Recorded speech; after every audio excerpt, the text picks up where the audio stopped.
Well, you guys want an update on my super single drag tires? I'll tell you what I got cooking.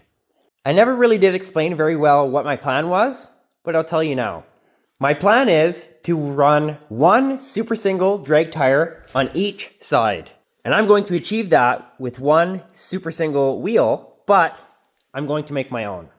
And the reason being is, I don't know if you guys have looked up prices of super single wheels. They're very expensive. So it was much cheaper for me to find a set of steels and just have them stretched. Now, the stock wheels that came on this dually were 16 inches. And my slicks are also 16 inches.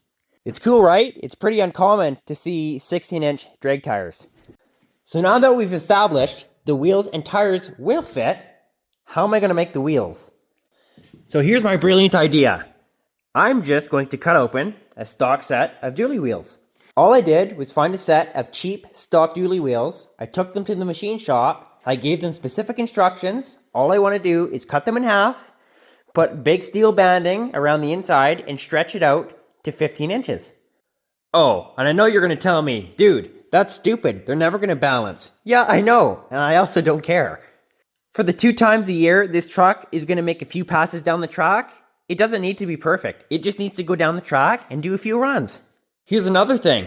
I also used the term unlimited traction with those tires. You guys didn't like that. And you guys were kinda, sorta, not really right. Now let's think of it this way. If you had those tires on a car that made 1,500, 2,000 horsepower, and it weighed 2,000 pounds, what do you think's gonna happen? Yeah, it's gonna blow those tires right off, especially if you don't have the proper suspension set up.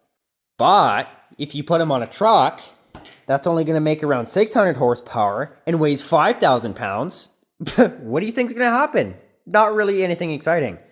When you take a tire like this that has a whole bunch of lugs and knobs and spread it out to here, it only has half the traction because half the tire is touching the ground.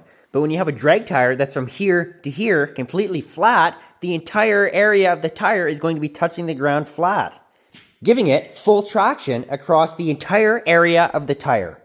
The only thing I'm worried about is breaking anything in my driveline because I simply don't make enough horsepower to spin those tires off the line. I'm almost certain I'm pretty much going to make a dead hook.